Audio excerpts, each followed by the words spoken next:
Today, let us solve a problem in static equilibrium related to torque. In this problem, we have a horizontal beam attached to a vertical pole, using a cable that is supporting the beam like this, and the beam can rotate like this around this pivot. Then we have a mass hanging at the end. Mass of the beam, mass of hanging weight, and this angle is given to us. Our goal is to find the tension in the cable. So, can you solve it? Before solving the problem, we first need to understand an important idea called static equilibrium. Static means everything is completely motionless. Since nothing is moving, two things must be true. First, the net force in every direction, like the horizontal and vertical directions, must be zero. Second, the net torque about any point must also be zero. This second condition is the key idea which we will use here. If clockwise torques become larger than counterclockwise torques, the beam would rotate like this.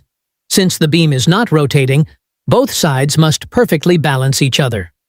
The next important step is choosing a pivot point. The pivot point is the point about which we calculate torques. In this problem, the smartest choice is the hinge where the beam is attached to the wall. The reason is that the wall exerts unknown forces on the beam at the hinge, and we do not know their values.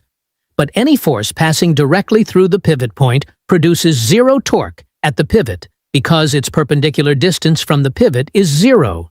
So by choosing the hinge as the pivot, we automatically eliminate those unknown forces from the equation. Now, let us identify all the forces acting on the beam. First, there is the weight of the small hanging block. Its weight acts vertically downward at the end of the beam. Second, the beam itself also has mass, and its own weight also acts downward. But unlike the hanging mass, the beam's weight acts at its center of mass, which is exactly halfway along the beam. Finally, we have the tension in the cable pulling upward at an angle.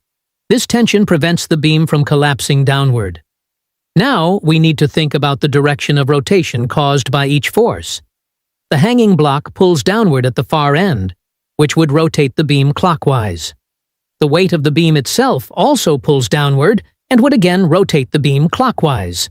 But the cable tension pulls upward and tends to rotate the beam counterclockwise.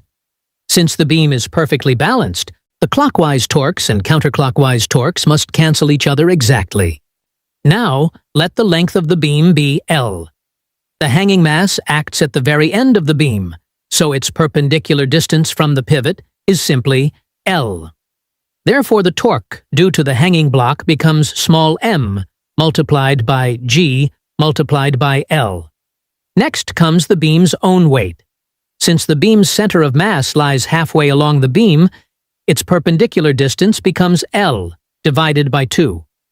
Therefore, the torque due to the beam becomes big M multiplied by g multiplied by L divided by 2. Now comes the slightly tricky part, which is finding the perpendicular distance for the cable tension. The cable makes an angle of 30 degrees with the beam. Torque depends on the perpendicular distance from the pivot to the line of action of the force, which is this distance d. If we draw the right triangle, we see that this perpendicular distance d becomes L multiplied by sine 30 degrees.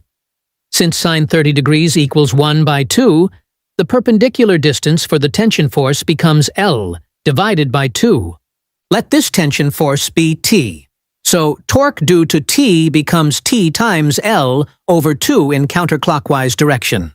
Now we are finally ready to write the torque balance equation.